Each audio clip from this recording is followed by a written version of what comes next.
Nostalgia clouds judgment. Just like having one too many drinks might make your clothes accidentally fall off. Just like that bong hit might make you believe the shape of a Dorito is a profound metaphor for the value of triangular balance in life. Just like a wink from that smoke show girl downtown might make you try to fight a guy twice your size and strength. Nostalgia clouds judgment. Such was the case for me this weekend when, despite the rational part of my brain's firm stance that Jurassic World is more likely than not a dumpster fire caught on tape, certainly not worth the cost of $14 a ticket plus $5 for Sour Patch Kids and other incidentals, the influence of the nostalgic child in me who wanted to grow up to be a paleontologist demanded I go see it. Fair enough, child me. You win, you always do. So I went to see it. I'll not spoil it for you, though the concept of spoiling presumes there's a plot to spoil, quite the generous presumption for this film. Suffice to say, this movie does not get a thumbs up from me. Well, it might, in a different context, namely that my Saturday night would have been better spent with a thumb up my own ass, and my wallet would be about $30 fatter too. The more the movie dragged on, the more irritated I got. And I'll tell you why. Have you ever seen a person or a thing keenly aware of its own failings while simultaneously reinforcing those failings? A few examples. A drunk at the bar jokes about his alcoholism before getting in his car and killing an innocent family in a crash on his way home. A gambling addict meticulously balances his finances before losing what little he has left at the slots. An avid gamer complains about how bad games are these days before pre-ordering 5 upcoming AAA titles.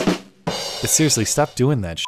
That's Jurassic World, and I realized it early on. As one insightful review says, the movie is kind of disgusted with its own existence. Jurassic World is, to put it bluntly, the thing it is criticizing. That take is spot on in obvious ways throughout the movie, as the main plot point is the public is bored with the dinosaurs in the park, so they have to genetically engineer new ones. A theme reflective of the movie itself. A struggle to recreate the awe of dinosaurs from 20 years ago. The boredom is as much a theme for the guests of the park depicted in the movie as it is for the audience of the movie itself. Themeception. But I saw that strange self-aware paradox or hypocrisy in Jurassic World in other more subtle ways as well. At the start of the movie, there's some banter between park leadership about soliciting corporate sponsorship and how it pollutes the integrity of the park. Verizon Wireless presents Indominus Rex. Oh, that is so terrible. Why not just go the distance, Claire? Just let these corporations name the dinosaurs. Pepsi-Saurs.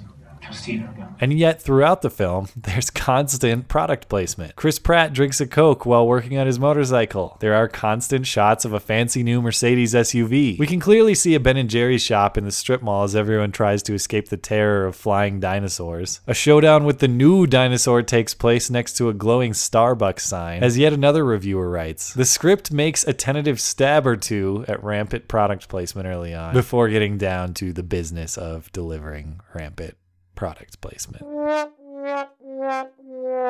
That seemingly paradoxical self-awareness reminded me immediately of a great Simpsons quote from a few years back. Ooh, I think we have a clunker here. And I should know. I produced Bad Summer Movie, the parody of bad summer movies that was itself a bad summer movie. That's really Jurassic World summarized. Jurassic World, the parody of corporate product placement and the struggle to maximize profits, which is itself a giant corporate product placement and struggle to maximize profits.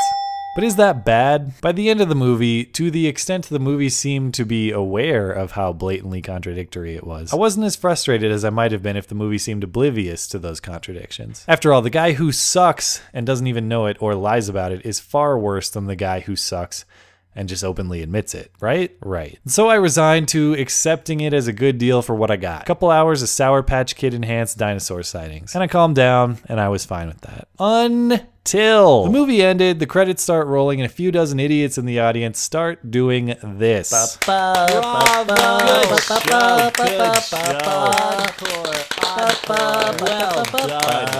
Well done.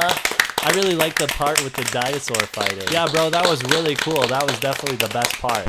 Real talk, don't clap at a movie. It's not a live performance. Who in the hell are you applauding? The cast or writers or producers, none of whom will ever hear your dumbass clapping? The computer-generated dinosaurs? The movie theater employee kid who pressed play? Who? Who? Or whom?